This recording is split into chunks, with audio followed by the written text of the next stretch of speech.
Hello everyone, welcome to this online section, Retinopathy of Prematurity, ROP. I'm Dr. Howie Chen from Joint Shantou International Eye Center, Shantou University and the Chinese University of Hong Kong. These are the learning objectives of this section. You will learn to list the risk factor of ROP, to understand the pathogenesis, the classification and treatment of ROP, and finally, to develop a screening protocol for premature babies. The incidence of ROP reached the first epidemic in the 1940s to 1960s in developing countries because of the increased survival rate of premature babies and the increased use of oxygen therapy. With the restriction of oxygen therapy and screening programs, the incidence started to decrease in the late 1960s.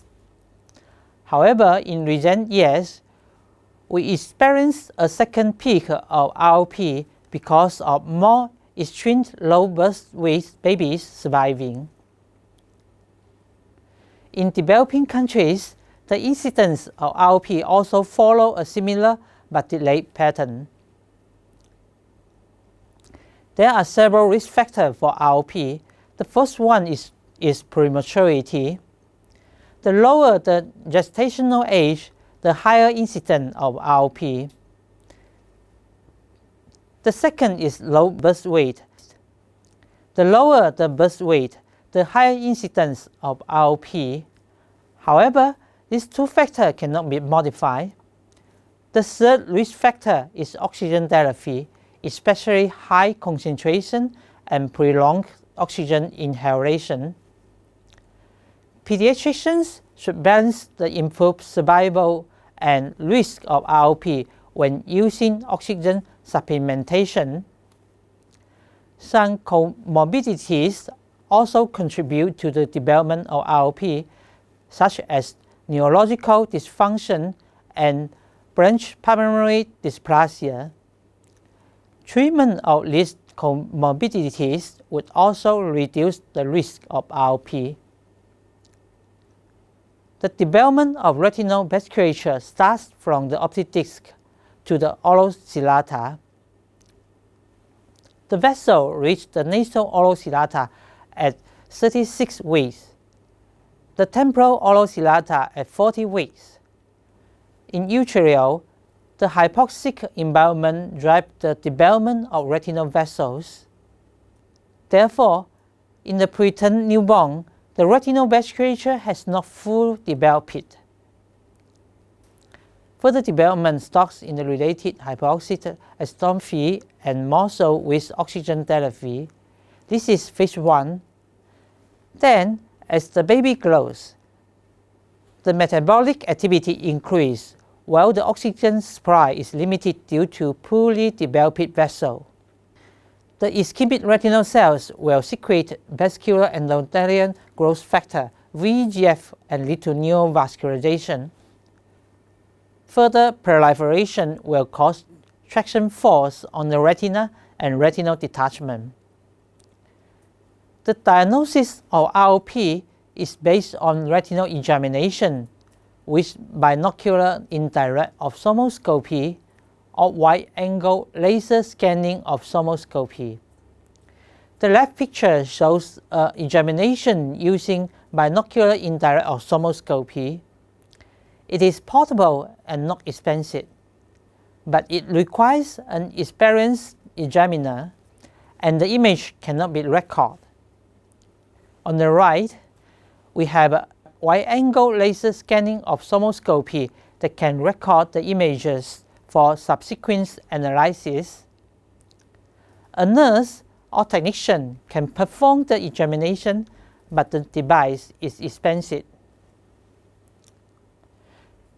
The grading of ROP is based on the International Classification of Retinopathy of Prematurity, ICROP. The area of the retina is divided into 3 zones. Zone 1 is the circle centered on the optic disc. The radius is twice the distance from the optic disc to the macula. Zone 2 is the circle with the radius of the distance from the optic nerve to the nasal oral ciliata and beyond Zone 1. While Zone 3 is the region beyond Zone 1 and Zone 2. The stage of ROP can be classified into 5 levels. Stage 1 is a demarcation line between the vascularized region and non-vascularized region. Stage 2 is a ridge with volume. Stage 3 is neovascularization growing into the vitreous. Stage 4 is partial retinal detachment. Stage 5 is total retinal detachment. The lesion of ROP is usually found at the peripheral retina, but the posterior pole may also have some trends. Plus disease is dilation and tuberosity of posterior retinal vessels. The definition of threshold ROP means that there is 50% chance of progression and 50% spontaneous regression. Therefore, it is used as the indication of treatment. The criteria of threshold ROP include Zone 1 ROP at any stage with plus disease, or Zone 1 ROP stage 3 without plus disease, or Zone 2 ROP at stage 2 or stage 3 with plus disease.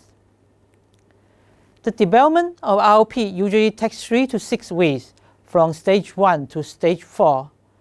However, in AP-ROP, which means aggressive posterior ROP, the condition may progress to retinal detachment in only a few days. The treatment of ROP includes 3 approaches: laser photocoagulation or cryotherapy on the avascular retina reduce the secretion of VEGF. Intravitreal injection of anti-VEGF agent can also be used, especially for AP-ROP. Sclerobuckling and vitrectomy are used only for stage 4 or stage 5 disease. It is critical to screen the premature newborns who are at risk of ROP. The criteria of screening vary in different countries. Generally, the newborns with gestational age less than 30 to 35 weeks, or birth weights lower than 1,500 grams or 2,000 grams should be screened. The first time of screening should be aged 4 to 6 weeks, or correct age at 31 to 32 weeks, whichever is earlier. The interval of screening is 1 to 2 weeks, depending on the classification of ROP, until full vasculature or regression, or correct age more than 45 weeks without threshold disease. The screening can be performed at the neonatal ICU or ophthalmic clinics. Okay, let's review the learning objectives of this section. The risk factor of ROP include low gestational age, low birth weight, oxygen therapy, and comorbidities. The pathogenesis of ROP is the underdeveloped retinal vessel stop growing when exposed to a high oxygen environment. Then the avascular retina secrete proangiogenic factors and cause retinal detachment. The classification of ROP includes 3 zones, 5 stages, plus disease, threshold disease, and AP-ROP.